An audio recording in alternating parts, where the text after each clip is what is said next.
Hi, everyone. I'm Dr. Jonathan Reichental. I'm delighted to be part of the Beyond Greatness Summit. Today, I'm going to be presenting just for a short while an introduction to AI ethics for leaders. I am a professor at the University of San Francisco and Menlo College. I also do master classes at universities around the world. I own a small tech company called Human Future here in Silicon Valley, and I'm also an author. You can see some of my books here. Now, what I'm going to talk about over the next few minutes just should not be construed as any particular legal, tax, or investment advice or beyond. This is purely for informational and educational purposes. My lawyer tells me I have to do this. So the topic today is ethics, but actually the ethics of technology has its own name. This name is surfacing now as the way that we talk about this topic. The term is technoethics. It's been an academic area of study for a few decades, but is only now becoming apparent in the world of tech and particularly now in the world of leadership as the topics of the ethics of technology become more and more pressing and are a priority for more and more of us.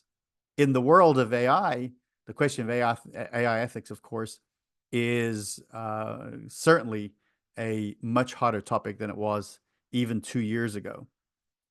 So before I kind of jump into the specifics, it's important to establish some definitions here. And the most important definition is, well, what is ethics? Particularly, what am I talking about when I talk about ethics? So one of the ways that we can think about what the word means and in fact what it means in action is to sort of kind of imagine the genesis of it and how it manifests in our lives at home, in our work, and in society. Well, it starts off with our belief system, right? Every one of us has a version of the truth, and where that comes from is where you're born. It comes from your parents. It comes from your religion, your spiritual system, your friends. It comes from very different, all sorts of places, and they form, your version of the truth. Our belief systems then inform our values, and our values about are what we believe to be right and wrong. And when you apply your version of the truth to what you believe to be right or wrong, that's your moral, right? So it's assigning your values to your belief system. And then fundamentally, what we're interested in is when we know this, and based on our morals, values, and beliefs, how would we conduct ourselves? What would we do? So ethics is really about the behavior, right? It's what we do every single day. I sometimes like to think of ethics as what we do when nobody is watching, right? When you are in a business in your office or online conducting business, what is it that you're doing even when you don't have someone looking over your shoulder, when you're not being supervised, right? So if we apply these 4 areas in terms of an actual example, so I'm going to use the example of privacy. It's a very topical item, of course, too. Your belief system, you formed your belief system, and you believe a person deserves privacy. Now, I'm not saying this is right or wrong. I'm simply saying this as an example. So that's your belief system, however that was formed. You think that a person deserves privacy. And then you are now applying a value to that, whether it's, right or wrong, and you believe it's important to you. It's a right. So that's your value. Now, when you apply it in terms of your belief system and your value, you get this question of your morality, which is how that you would say that intruding on privacy is wrong. That's your moral, right? And then, well, what's the action? That's the ethics, right? The action is you wouldn't read a person's journal or diary, whatever, depending on where you're coming from. In the US, we say journal. That's your ethics. You would not read a person's journal. So the most important takeaway here is I'm talking about behaviors, and that's what ethics is really about. But why do we even have ethics? Oh, sure, it's a simple question and maybe a lowball question, but let's establish, why do we care about ethics when we have laws and we have policies and we have regulations? Well, not everything fits neatly into those categories. There's a lot of behaviors that, in the context of culture or an organization, may be considered inappropriate or wrong, but don't meet the requirements of a regulation or a law. In fact, there's a lot more ethics often than there are the associated or the appropriate laws and regulations that exist in a bigger context, right? So we need to be covering those areas somehow where it makes sense, that guide us around behavior that doesn't fall into something that's more rigorous, like laws, regulations, and policies. Okay, so I just wanted to spend a bit of time establishing some definitions up front before I jump into the actual topic here, which is ethics in AI. And it gets us actually to the next definition. I just wanted to, again, sort of give you my perspective on this, given that you're probably listening to a lot of lectures or talks on AI, is what do I mean by AI in the context of this talk that you're attending right now? Well, I don't want to make it up. I take it from Merriam-Webster, a very popular dictionary here in the United States. And an AI is really the capability of a machine to imitate intelligent human behavior. So the key thing there, by the way, is the word imitate, right? Imitate, because it isn't intelligent human behavior, and that's worth mentioning more about just in a moment. In fact, when we talk about AI today, or when I talk about it, I'm actually talking about something called artificial narrow intelligence, or ANI, sometimes abbreviated to narrow AI, which means that the AI is very good at one or two things. The code that's being written is very good at solving a specific problem.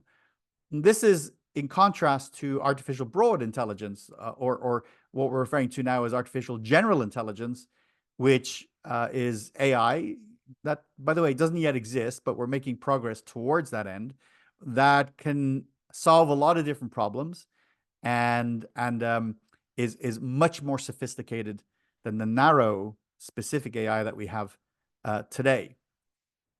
But we must recognize that artificial intelligence, first of all, it's imitation and it's artificial, isn't a human intelligence, right? It is a simulation. It is sort of a kind of a trick, right?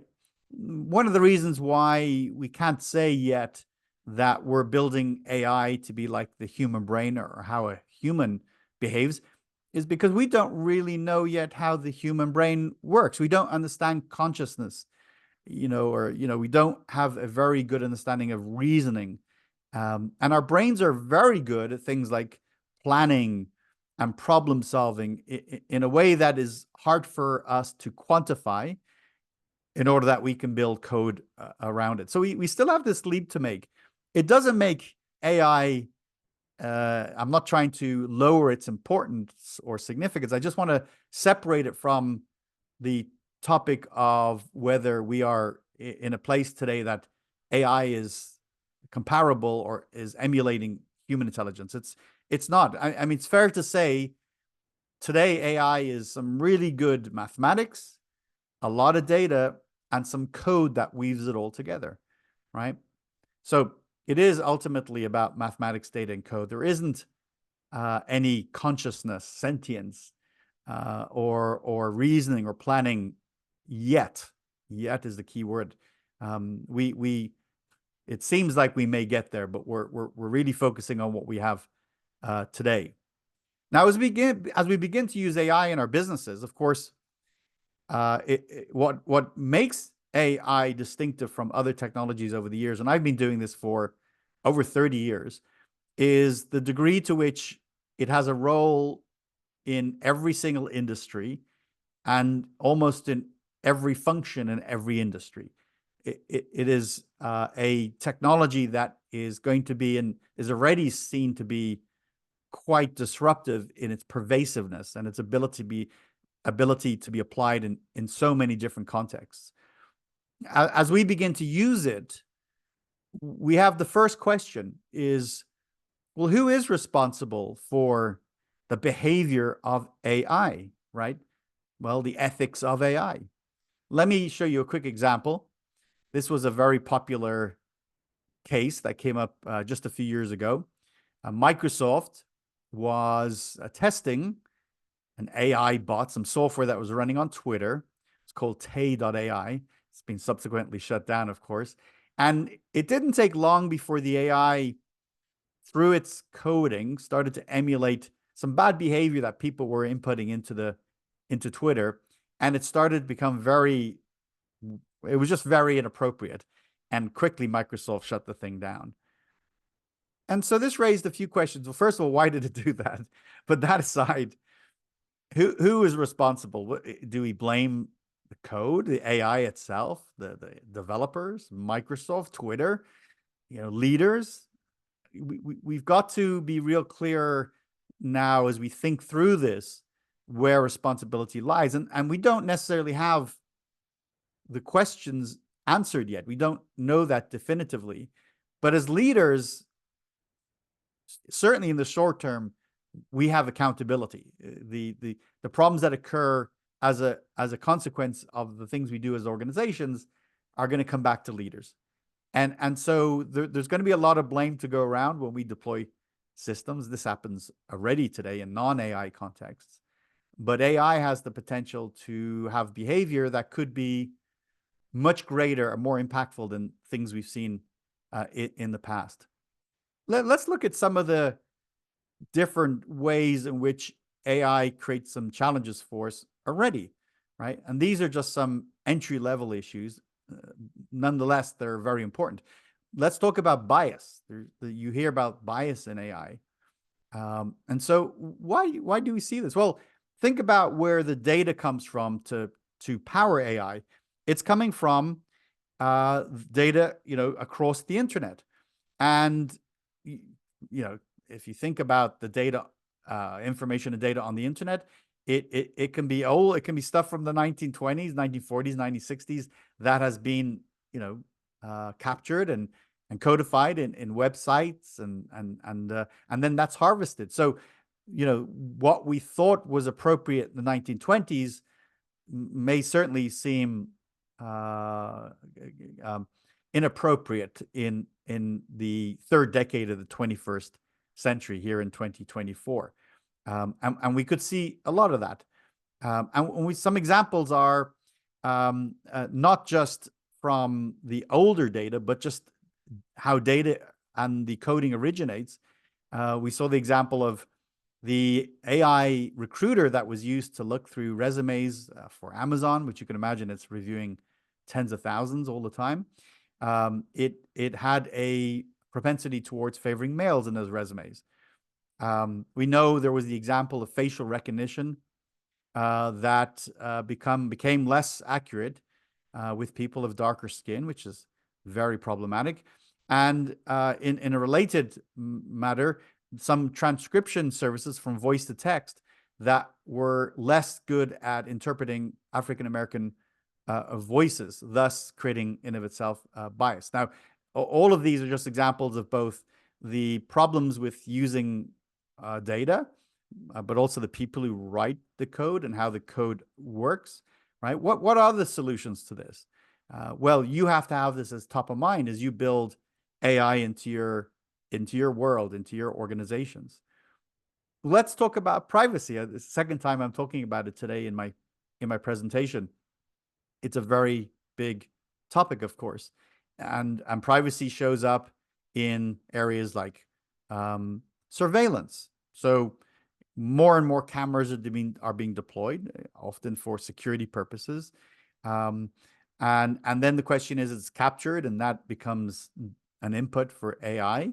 How is it being used?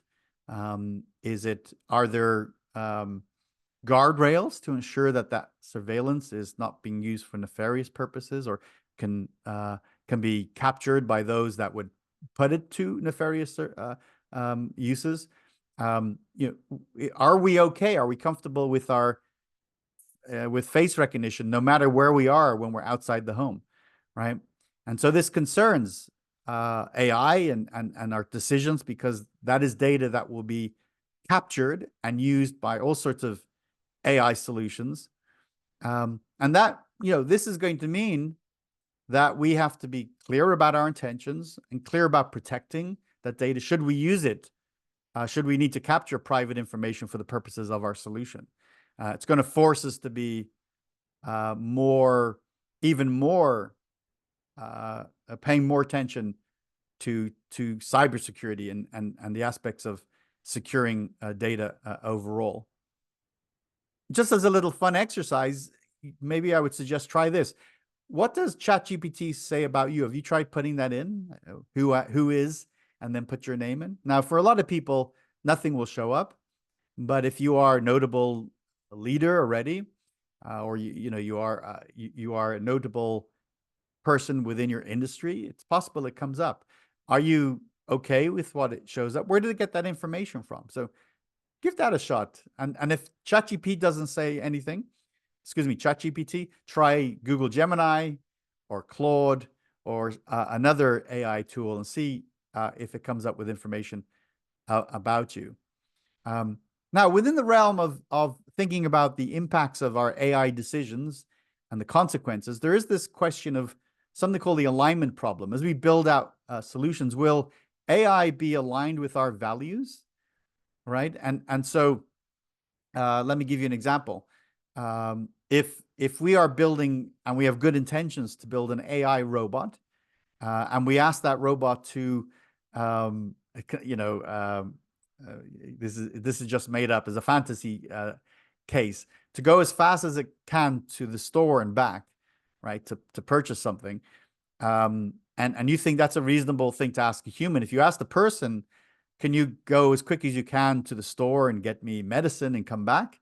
Well, a person would get in their car or get on a motorcycle or a bicycle, would go as fast as they could. They would come back with the product from the store.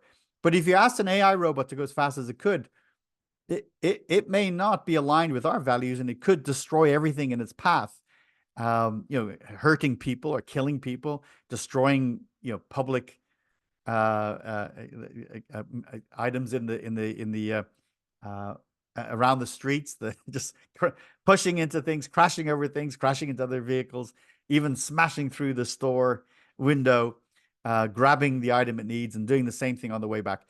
Okay, it's a bit of fun, but I'm trying to communicate a bigger point, which is we have to be real careful in how we code and constrain our AI solutions so that they behave in a way, and they have ethics that are aligned with what we intend them to do, and what would be, of course, what a human might do under reasonable circumstances, right? Now, I want to just talk about interpreting information from AI, something called a problem called hallucinations. And for the purposes of this example, I actually put in my own question: who is Dr. Jonathan Reichental? And I used Claude.io, one of the competitors in this space, and it came up with some nice information on me. I was pretty pleased that it called me the mayor of the Internet of Things, which I thought was actually quite funny. I don't know where it got that from, but it says a lot of correct things. It says I'm an American technology leader, I'm a former CIO, and it goes on to say a lot of nice, correct things. But as I read more and more into this, I'll highlight them to you here. It says I teach at the University of San Francisco. That's correct. But then it says at the McLaren School of Business in their Healthcare Information Technology graduate program. Well, I don't believe there's a McLaren School of Business, and I certainly don't teach in the Healthcare Information Technology graduate program. The next one is even more interesting. It says I host a podcast called Dr. Reality, where I interview thought leaders about how technology is changing society. I do not have a podcast currently, and I certainly don't have a podcast called Dr. Reality. And then finally, it says I serve on a number of boards, including the United Nations Center for Regional Development, the China Green Tech Council, and the Commonwealth Center for Connected Health. I don't serve on any of those things. I don't know anything about them. So just in this small use of generative AI, you can see that there are fake bits of information. AI generates fake information. We call it hallucinations.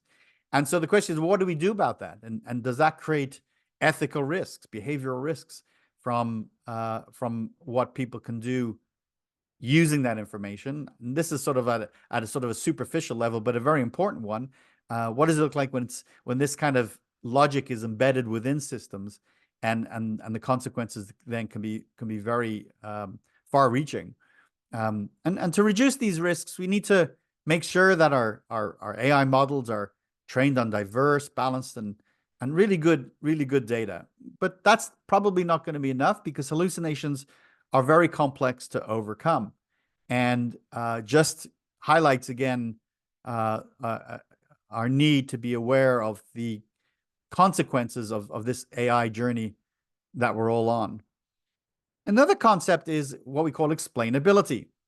And you see the definition there on the screen. Explainable AI, or XAI, is a way for humans to comprehend and trust the results and output created by AI. Well, you can see in the last example under hallucinations, I have a lot of difficulty now trusting with 100% certainty the output of generative AI, and that's a problem. If we don't trust it, is it going to be that valuable in a business context? Or if we overly trust it, does it create then consequences that are too risky for our organizations? We need to understand how the answer was derived. Perhaps we need to understand have some references. Where did it get the data from? How did it come to that conclusion?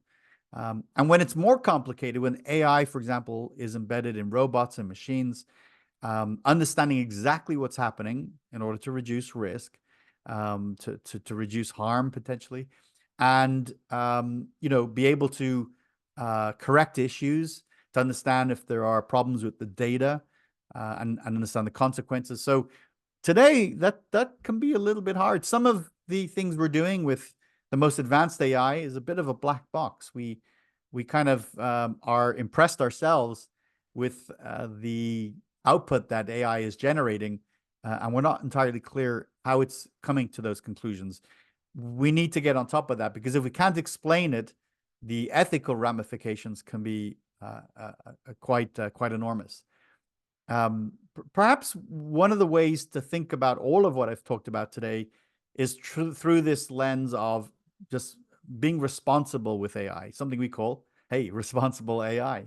And what do we mean by this? It means that if we're going to be involved, which there's no doubt all of us will be at some level, the percentage of organizations incorporating AI today is in the 80 percentile, and probably within a year or two, it'll be every organization will have some AI initiatives underway or in place.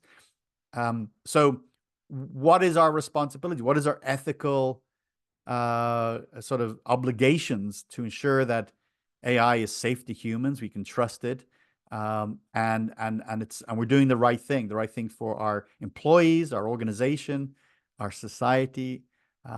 This is something that we have to take on as leaders and ensure that we have the right training, the right frameworks to deliver on responsible AI. No doubt problems will happen, and what I can imagine happening here is that we will look back and when companies have created trouble, they will be asked about their responsible AI practices, and if they didn't have them, well, that could create some real issues, I guess, for that business.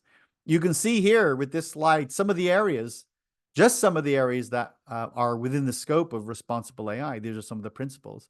Things like what I've talked about today. What did we do to reduce, and to the extent we could, eliminate bias in our data sets and our outputs? Did we protect, people's privacy and adhere to laws like GDPR and others around the world? How safe was our AI? You can take a look at the other areas here, and none of them are particularly surprising, I would say. I think you look at them and, like me, they seem like the appropriate areas, and there's probably more relative to our own organizations. But these are a good starting point. And if you want to take a picture of this screen, or just pause the video if you're watching this on record, you can do that. What we need to know as we move forward with artificial intelligence, and we commit to ourselves an ethical approach, responsible AI, we do need to understand, the consequences of all our decisions, and to be thoughtful around that.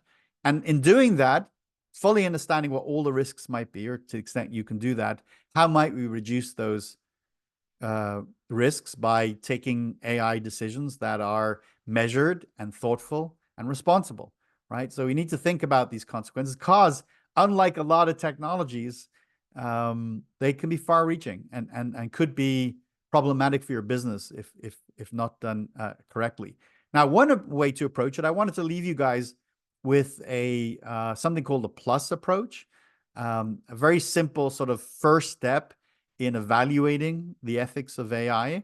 And you could think of this maybe from a personal perspective, and then, of course, think of it for your team, and then more broadly for your organization. So each of the letters PLUS stand for a different activity here.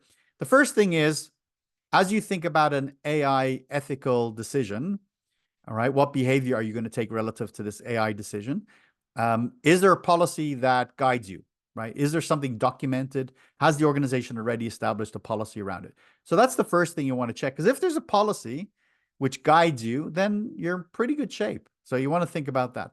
The next one, of course, is if there's a policy, or if there isn't, either way, is there a legal framework in which you can think about the thing you're about to do, the decision you're about to make, right? Is there some law that's in place? And I think we can agree there will be regulatory, there will be laws and regulations regarding AI in the United States and countries around the world in time. So you should be looking at that. Next one is to look through the lens of your business. Is the decision aligned with the best interests of your business?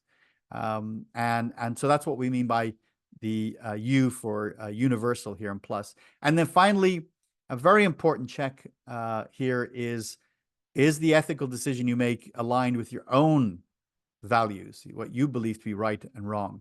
Test yourself. If it doesn't feel right, put your hand up, right? If it doesn't feel right, pause. Maybe consult with others.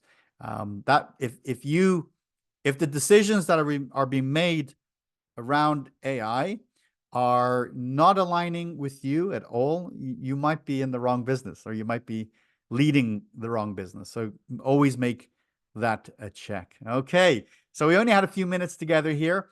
And if you liked anything I shared with you, you like my style of teaching, or you want to know more, I encourage you to visit my website, reichental.com/learn. You can see it there on the screen, where I have a lot of free material, plus some premium material, and a way for you to get in touch with me if I can be helpful to you. And so with that, I would like to thank you very, very much for this time. And I wish you the very best for the rest of the conference. Or if you're watching this on playback on a video, thank you for joining me today, and all the very best to all of you.